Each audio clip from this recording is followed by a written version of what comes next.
और उसके बाद जब गिनती से पहले नायब सैनी जी से पूछा गया कि सारे एग्जिट पोल इस तरह से दर्शा रहे हैं और आपका क्या विश्वास है कि भाजपा की सरकार बनेगी, नायब सैनी जी कह सकते थे कि मैं पूरे चुनाव प्रचार में प्रदेश के कोने कोने में गया हूं और लोगों का बड़ा आशीर्वाद मिला है और जन भावनाओं के आशीर्वाद से सरकार बनेगी, लेकिन उन्होंने ऐसा नहीं कहा।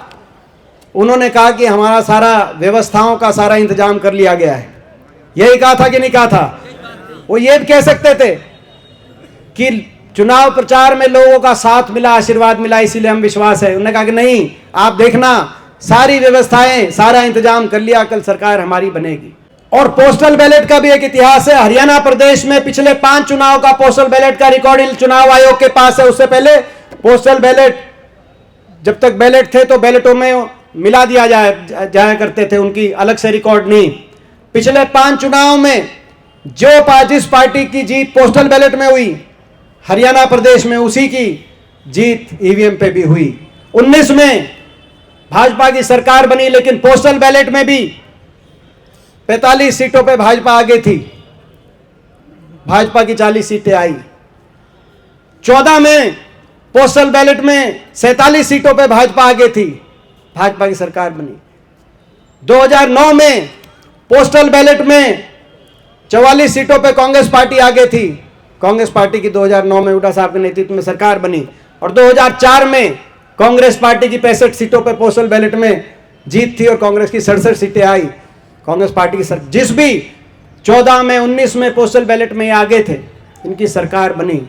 लेकिन इस बार पोस्टल बैलेट में 73 सीटों पर कांग्रेस पार्टी आगे थी, लेकिन उसके बाद ईवीएम जब गिनती शुरू हुई, और ये तो पूरे देश में लोगों को समझ नहीं आ रहा। नया मकान बनाया है और ड्राइंग रूम बनाना है टॉप क्वालिटी का बढ़िया वाला, तो आपने बरवाड़ा की होम सैनिटरी बरवाड़ा पाना पड़ेगा। ऐसी ऐसी प्रीमियम चीज आपने मिल जाएगी, तो ड्राइंग रूम में आपने डिमांड करो वो सारी चीज आपने बरवाड़ा होम सैनिटरी में मिल जाएगी। लाइटिंग की अगर मैं बात करूं, एक तो एक बढ़िया टॉप क्वालिटी की लाइटिंग, चाहे आउटडोर की चाहिए आपने, चाहे इंडोर की चाहिए, सारी मिल जाएगी। आपने डिजिटल युग आ गया, और डिजिटल घड़ी जो अगर मैं बात करूं, डिजिटल घड़ी ऐसी ऐसी मिल जाएगी, इतने डिजाइन, इतने कलर आपने मिल जाएंगे, जबरदस्त मस्त। मूर्ति की बात करें भाई, चाहे भोले की चाहिए, चाहे बजरंगबली की चाहिए, चाहे और कोई भी गणेश की चाहिए, एक तो एक टॉप क्वालिटी की ड्राइंग रूम में मस्त लगेगी। आना कड़ा पड़ेगा बरवाड़ा होम सैनिटरी पे, बिल्कुल अग्रवाल रोड केशव धर्म कट्टा के सामने यो एड्रेस है। सारी चीज आपको मिल जाएगी, चाहे लाइट फिटिंग का सामान चाहिए और चाहे सैनिटरी का सारा सामान चाहिए, प्रीमियम और टॉप क्वालिटी में।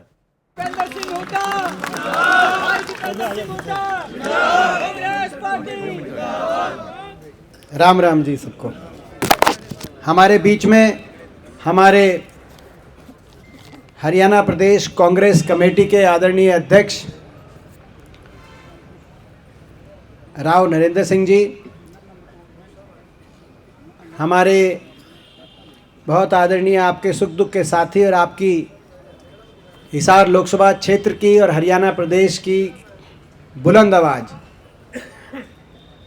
जो देश की सबसे बड़ी पंचायत में एक पहचान जिस आवाज़ की है, जिसको मैं भी देखता हूँ, हमारे आदरणीय पूर्व केंद्रीय मंत्री जयप्रकाश जी,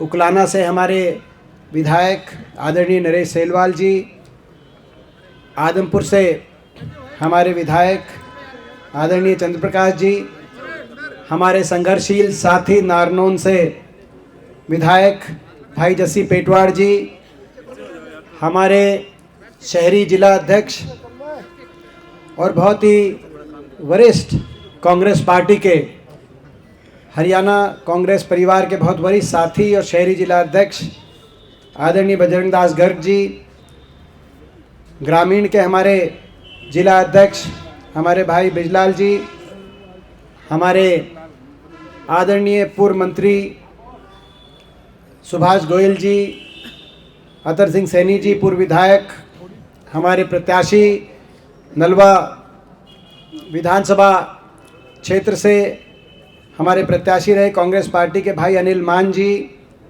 हांसी विधानसभा क्षेत्र से हमारे प्रत्याशी रहे भाई राहुल मक्कड़ जी, आज के इस कार्यक्रम के हमारे संयोजक भाई नरेश हसनपुर जी, सुमन शर्मा जी, राजेंद्र सूरा जी, तेलूराम जांगड़ा जी, योगेंद्र योगी जी, प्रदीप बेनीवाल जी, भूपेंद्र कासनिया जी, तेजवीर पुनिया जी, विजेंद्र पंगाल जी, सत्येंद्र सारन जी, अरविंद शर्मा जी, योगेश सियाग जी, बीर सिंह ख्यालिया जी, रतन सिंह बड़कू गुजर जी, सोनू लंकेश जी, कृष्ण नंगली जी, विकास ढांडा जी, किरण मलिक जी, अजमेर नायक जी, कृष्णा दुग्गल जी, हेमंत सोनी जी, सोमवीर लांबा जी, जेपी जानी जी, सुबे सिंह जी, सोविन बाटला जी, इंद्रावती जी, ओम प्रकाश डावला जी, लाल बहादुर खोवाल जी, भागीरथ नंबरदार जी, अजीत यादव जी, बहुत से हमारे भाई अजमेर जी, बहुत से हमारे साथी भाई नरेश मलिक जी जो यहाँ पे उपस्थित, बहुत से हमारे भाई समीर जी, हमारे उकलाना के पूर्व चेयरमैन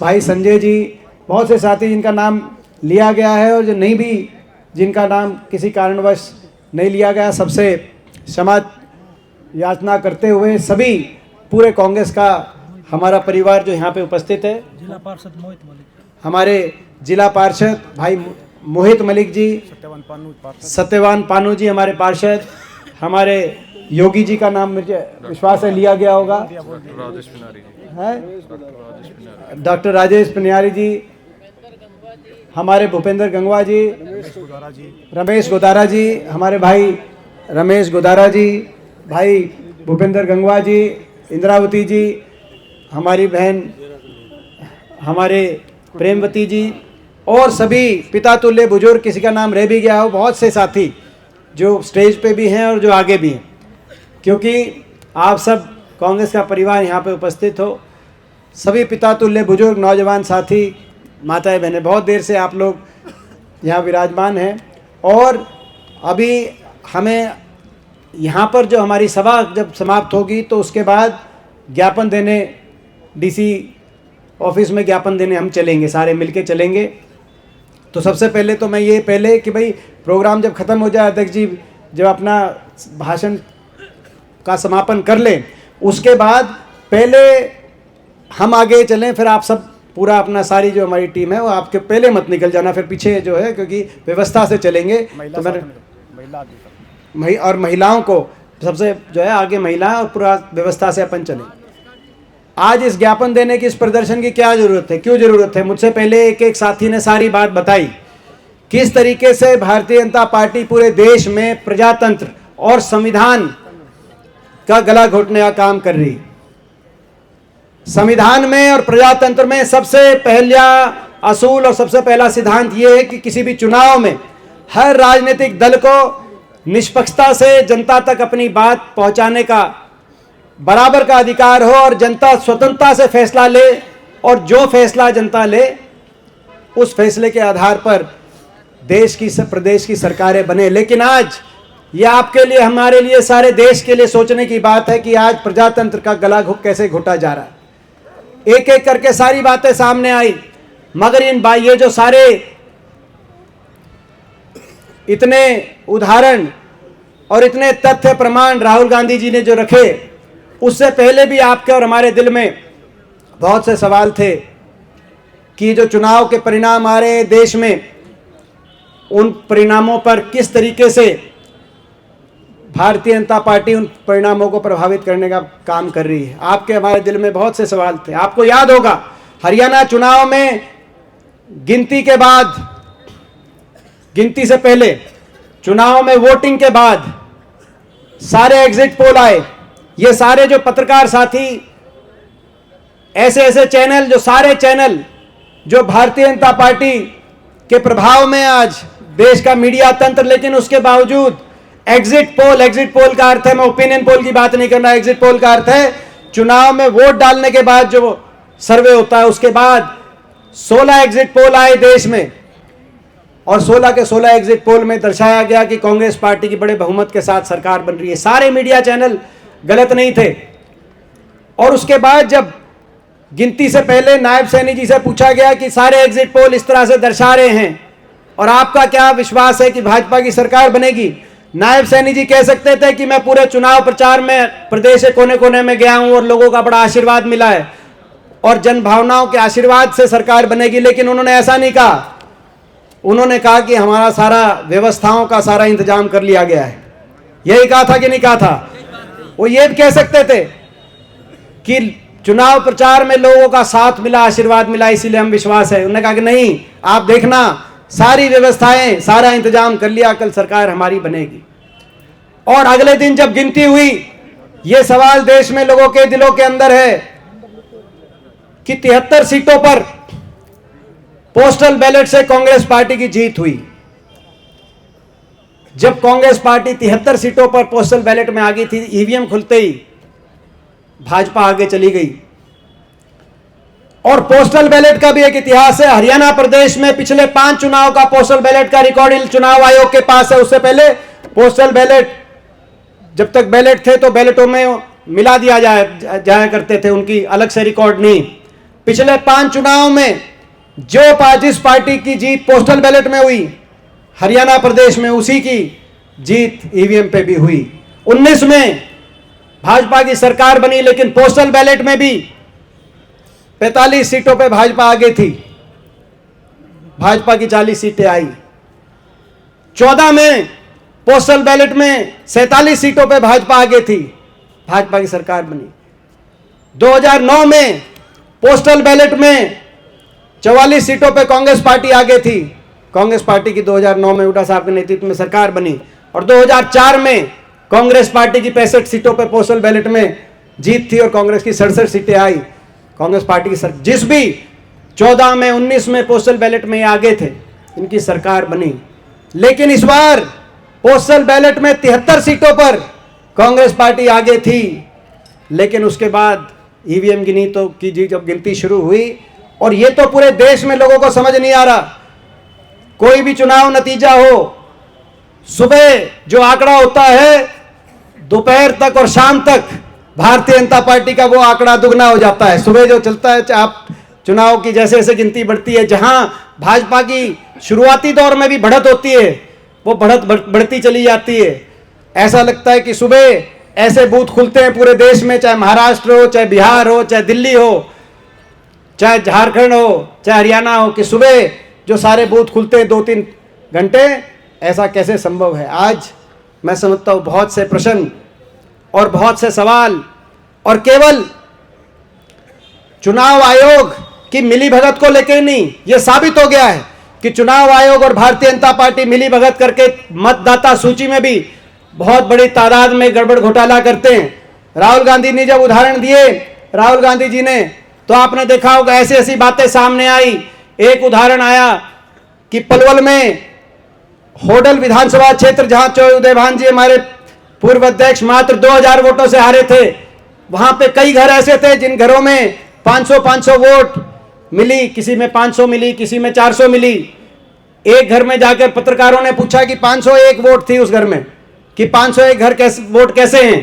तो वहां जो लोग रहते थे बाहर निकल के बताया कि जी यहाँ तो कोई 501 वोट नहीं, यहाँ तो 7 ही वोट हैं, और वो भाजपा का पार्षद, वो भाजपा के पार्षद के घर में 501 वोट। आपने देखा जब पत्रकार उनके घर पहुंचे तो बात सामने आई। आपने देखा राई हल्के में जहां बात 2500 से हमारे उम्मीदवार हारे, वहां पर जब वोट कटने की बात आई और ब्राजील की एक जानी मानी हस्ती की फोटो पाई गई, तो जब पहुंचे तो पता चला कि गांव-गांव में कहीं 250 वोट कटी है, कहीं 150 वोट कटी। जो लोकसभा में जिन्होंने वोट डाली उनकी वोट कटी। हरियाणा प्रदेश में इतने बड़े तादाद पैमाने पर लोकसभा चुनाव के बाद वोटें कटी, विधानसभा के चुनाव से पहले कुल मिलाकर 25 लाख वोटों का यहां पर प्रश्न चिन्ह लगा। 25 लाख वोटों पर, जिस प्रदेश में मात्र 2 करोड़ मतदाता हो, 3 करोड़ की आबादी हो, जिस प्रदेश का फैसला, चुनाव का फैसला मात्र आधे % वोट के अंतर से हुआ हो, जिस प्रदेश में 22,000 वोटों के हेर फेर में सरकार बनाई हो, सत्ता को प्राप्त किया हो, आप अंदाजा लगाएं उस प्रदेश में अगर ये सारी बातों, इन सारी बातों को का विश्लेषण किया जाएगा तो ये वोट चोरी नहीं है तो और क्या है। और ये केवल चुनाव आयोग से मिलीभगत की बात नहीं है। जिस तरीके से लोकतंत्र का गला भारतीय जनता पार्टी द्वारा दबाया जा रहा है, धनबल, भ्रष्टाचार के आधार पे इतना बड़े पैमाने पे अगर किसी पार्टी के पास अगर धनबल किसी पार्टी ने एकत्रित किया है, आज तक के हिंदुस्तान के इतिहास में, कहते थे 75 साल में क्या हुआ, एक पार्टी ने इतना धनबल अर्जित किया है। आप देखते हो कोई अस्पताल, कोई स्कूल कॉलेज नहीं बनाए, मगर हर देश के हर जिले में 5 स्टार होटल जैसे बड़े बड़े आलीशान कार्यालय बनाए, और हर चुनाव में लाखों करोड़ रुपए अंधे चुनाव में कहीं पैसे के बल पर वोट और चुनाव को प्रभावित करने के प्रयास होते हैं।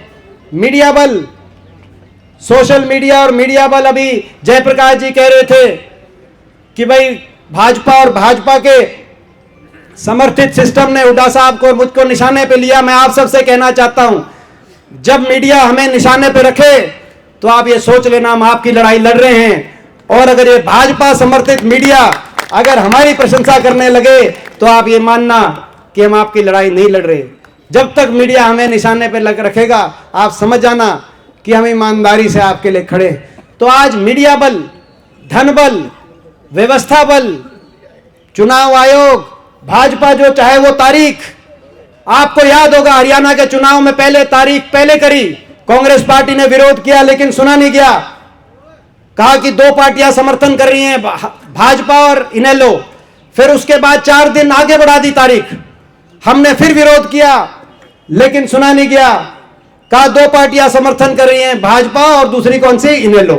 बोला 2 पार्टियों का समर्थन आ गया, एक विपक्ष की पार्टी भी समझ लो। कैसी विपक्ष की पार्टी है इनेलो?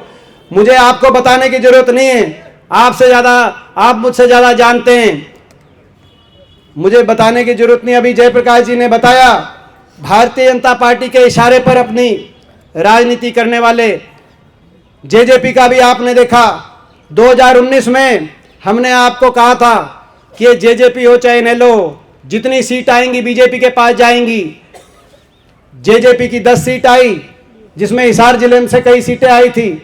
आपने देखा कि 2 दिन के बाद जेजेपी के 10 के 10 विधायक बीजेपी की गोद में मिले थे कि नहीं मिले थे, मैं आपसे पूछता हूं। और भाई यह भी बता देता हूं, वो तो इनकी सीट नहीं आई, इनेलो वालों की, उसकी इनने तो 2 दिन लगाए थे, वो तो अगला 2 घंटे भी नहीं लाता। हो तो अगर सीट आ जाती तो जाकर समर्थन करते। हर मौके पर भारतीय जनता पार्टी, क्या कारण था यह सोचने की बात है। जब खट्टर साहब केंद्र के अंदर मंत्री बन गए थे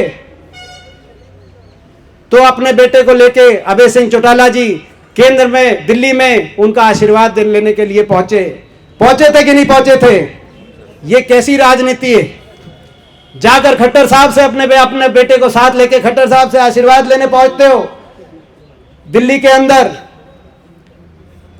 और जब बात आती है तब तीनों जो इनके परिवार के तीनों कैंडिडेट थे, एलनाबाद, रानिया, डबवाली, तीनों सीटों पर खट्टर साहब का आदेश होता है कि जोर लगा दो तीनों पे इनेलो को जिताने के लिए।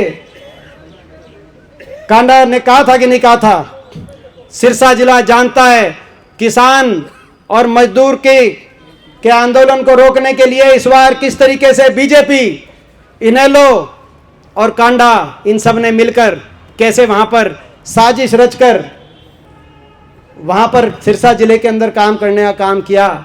आज कभी भी कोई बात आती है तो बीजेपी तो हमें निशाने पे लेती ही है, मगर चाहे जेजेपी हो चाहे इनेलो हो, आप देखते हैं ये जब बाहर निकलते हैं, घर से बाहर निकलते हैं तो हुड्डा साहब के नाम से अपनी बात शुरू करते हैं, और रात को जब घर बढ़ते हैं तो मेरा नाम लेके अपने घर वापस चले जाते हैं। सपने में भी रात को हम ही दिखते होंगे मेरे ख्याल। यही बात है ना? वो क्यों? हम सत्ता में नहीं हैं, मगर बीजेपी का इशारा है कि निशाना कहां लगाओ। बीजेपी का इशारा है, सोचना चाहिए इनको सोचना चाहिए। तो मुख्य विपक्षी पार्टी थे 2014 में, 19 सीट थी, कांग्रेस की 17 सीट थी। 19 से एलनाबाद 1 पे आ गए, 19 सीट 2014 से घटकर 19 में 1 सीट आ गई, और 24 में एलनाबाद भी हार गए। क्योंकि जो भाषा इनकी है और जो बर्ताव इनका है और जो भाजपा से मिलीभगत इनकी है, जो भाषा और बर्ताव इस पार्टी का है, जो 20 साल पहले जेलों के अंदर से सरकार चलती थी, उस सरकार की यादें ताज़ा होती है, इनके भाषा और बर्ताव देखते हैं। और इसीलिए हरियाणा छोड़ो एलनाबाद वालों का भी विश्वास इनको नहीं मिला, और हरियाणा के लोग समझदार हैं। तो ये हर तरीके से छल हुआ आपके साथ, और आगे भी होगा। अलग अलग पार्टियां उतारी जाएंगी, अलग अलग उम्मीदवार उतारे जाएंगे। मैं हर सभा में कहता था कि नहीं कहता था, मैं आपसे पूछता हूं, मैं हर सभा में कहता था कि ऐसे ऐसे भाजपा अपने धन बल के आधार पर, सत्ता बल के आधार पर कई उम्मीदवारों को, निर्दलीय उम्मीदवारों को पैसे देके खड़ा करेगी, कहीं छोटी पार्टी के उम्मीदवारों को पैसे देके खड़ा करेगी। यही हुआ और हर तरीके के साजिश, षड्यंत्र और चक्रव्यूह के बाद हरियाणा की जनभावना को हराकर केवल व्यवस्थाओं से सरकार बनाने का काम हुआ। ना तो हरियाणा का जो बुरा हाल 10 साल की इनकी सरकार में हुआ है वो कभी नहीं हुआ। और ये हम नहीं कह रहे, ये इन्होंने ही सब स्वीकार किया है। बीजेपी ये स्वीकार कर रही है। अगर बीजेपी स्वीकार ना करती और बीजेपी ये कहती 10 साल में अच्छा काम हुआ है, तो बीजेपी 10 साल के मुख्यमंत्री मनोहर लाल खट्टर जी को चुनाव के 1 महीने पहले नहीं हटाती। लोकसभा चुनाव के 1 महीने पहले समझ में आ गया था कि 10 साल इतना भट्टा बिठा दिया, लोगों में इतनी नाराजगी है कि पहले चेहरा बदलो, फिर चाल बदलो, फिर साजिश करो। और 10 साल जो हरियाणा बेहाल हुआ है, जन भावना को छल से पराजित करके और व्यवस्थाएं बनाकर और जुगाड़ से अपनी सरकार तो बनाने के लिए आप हर तरीके की हथकंडे अपनाओ। ये हुआ हरियाणा के अंदर और इसीलिए लड़ना पड़ेगा। ये लड़ाई केवल हरियाणा की लड़ाई नहीं है, ये प्रजातंत्र को, संविधान को बचाने की लड़ाई लड़नी पड़ेगी। जब तक संविधान में, प्रजातंत्र में, और ये बाकी जो प्रदेश हम देख रहे, महाराष्ट्र का नतीजा आया, बिहार का नतीजा आया, भारतीय जनता पार्टी जितनी सीटों पर लड़ती है 90% से ज्यादा स्ट्राइक रेट, बाकी प्रदेशों में 95% स्ट्राइक रेट, 90% स्ट्राइक रेट। दुनिया में Russia, north Korea, Iraq, Syria, वहां तो सुना था हमने 90% से ज्यादा स्ट्राइक रेट। मगर प्रजातंत्र के अंदर जब ऐसे नतीजे आने लग जाएं तो ये मान लेना कि प्रजातंत्र को बचाने के लिए, संविधान को बचाने के लिए लड़ाई लड़नी पड़ेगी। तो इस लड़ाई को लड़ना पड़ेगा, लोगों के हकों के लिए लड़ाई लड़नी पड़ेगी। जो सरकार जन भावना के छल करके होती है, उनको जनता से कोई लेना देना नहीं होता। और यही हरियाणा में आप देख रहे हो, केवल वोट चोरी नहीं, या एमएसपी चोरी भी हो रही है। ना किसान को एमएसपी मिल रहा। धान में आपने देखा इस वर्ष बारिश ज्यादा हुई तो धान की हमारी यील्ड कम आई, पैदावार कम हुआ, हर खेत में क्विंटल में इस आधार पे पैदावार कम हुआ, लेकिन खरीद आज तक के ऐतिहासिक हुई। इतना बड़ा घोटाला, हर रोज इसकी परतें आ रही है धान घोटाले की, कि इस बार पैदावार तो घटा लेकिन सरकारी खरीद, रिकॉर्ड खरीद हुई। ये कहां से आई? दूसरे प्रदेशों से हरियाणा के अंदर कितने बड़े स्तर पे। और यहां के किसान को एमएसपी नहीं मिली, एमएसपी पे कट मार के एमएसपी मिली। हरियाणा प्रदेश के धान की बात है, कपास की बात है, नरमा की बात आपने देखी, बाजरा की बात आपने देख रहे हैं। तो आज ये केवल वोट चोरी नहीं है, जन विश्वास चोरी है। जब जनता में विश्वास ना हो तो लोग भूल जाते हैं, सत्ता में बैठे लोग, जनता के अधिकारों को। कहीं एमएसपी चोरी है, कहीं बीपीएल कार्ड की चोरी है। कितने बीपीएल कार्ड कट गए आपने देखा। बीपीएल कार्ड की चोरी है। और कानून व्यवस्था की जो स्थिति हरियाणा में, मुझे बताने की जरूरत नहीं। लड़ाई तो लड़नी पड़ेगी। हरियाणा का भट्टा बिठा दिया इन्होंने। देश में सबसे ज्यादा बेरोजगारी, सबसे ज्यादा नशा, सबसे विफल कानून व्यवस्था, और किसान की और मजदूर की सबसे दुर्दशा अगर कहीं है तो हरियाणा प्रदेश में। इसीलिए लड़ाई लड़नी पड़ेगी। दूसरी लड़ाई के लिए तैयारी करनी पड़ेगी। आपने बहुत तपस्या करी थी, आपने बहुत लड़ाई लड़ी थी, दिन रात 10 साल एक संघर्ष किया था इस सरकार के साथ। मैं बधाई देता हूं उस संघर्ष के लिए, आपको बधाई देता हूं। आपकी कोई कमी नहीं थी, आपकी तपस्या में कोई कमी नहीं थी। आपके साथ छल हुआ है। देश में सबसे ज्यादा, अगर लोकसभा चुनाव में 24 में अगर 28 प्रदेशों में सबसे ज्यादा विपक्ष की कहीं वोट मिली तो 48% वोट आपकी इस तपस्या की वजह से हरियाणा प्रदेश में अर्जित करने का काम हुआ। और विधानसभा में भी आपने देखा, तीसरी बार जब से इनकी सरकार बनी है, देश में अगर कहीं एक जगह अगर बराबर का मुकाबला किया तो उसी तपस्या से हरियाणा के अंदर हुआ, इस छल के बावजूद। तो आपकी तपस्या में कोई कमी नहीं थी।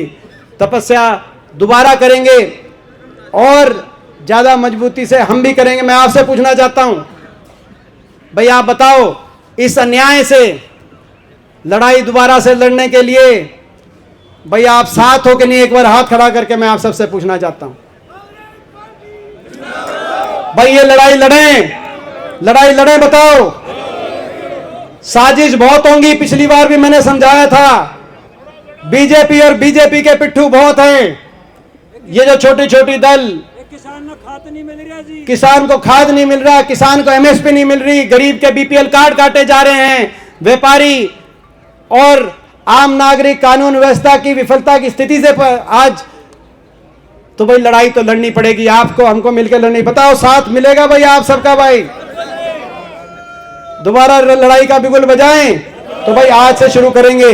अभी अध्यक्ष जी के, राव नरेंद्र जी के नेतृत्व में, इनके कुशल नेतृत्व में अभी चलेंगे, अभी ज्ञापन देंगे और उस ज्ञापन के बाद से आप ये मानना कि भाई अगली लड़ाई का बिगुल बजाने का कार्यक्रम है। अब आप सबके बिहाफ पर मैं आग्रह करूंगा और आमंत्रित करूंगा, एक बहुत ही नरम स्वभाव के धनी, जिनका बहुत लंबा जन सेवा का एक इतिहास है, जिनके परिवार का, राव बंसी सिंह जी का नाम कौन नहीं जानता, और जिनने स्वयं कैबिनेट मंत्री के रूप में, जनप्रतिनिधि के रूप में हरियाणा के जन जन की सेवा करने का एक मृदुल भाषी, एक नरम स्वभाव के व्यक्तित्व के धनी के रूप में एक अपनी उनकी एक अलग पहचान है। तो मैं उनको आग्रह करूंगा, हमारे आदरणीय अध्यक्ष राव नरेंद्र जी आएं और आप सबको अपनी बात कहे। राव नरेंद्र जी, जोर से राव नरेंद्र जी का जोरदार स्वागत।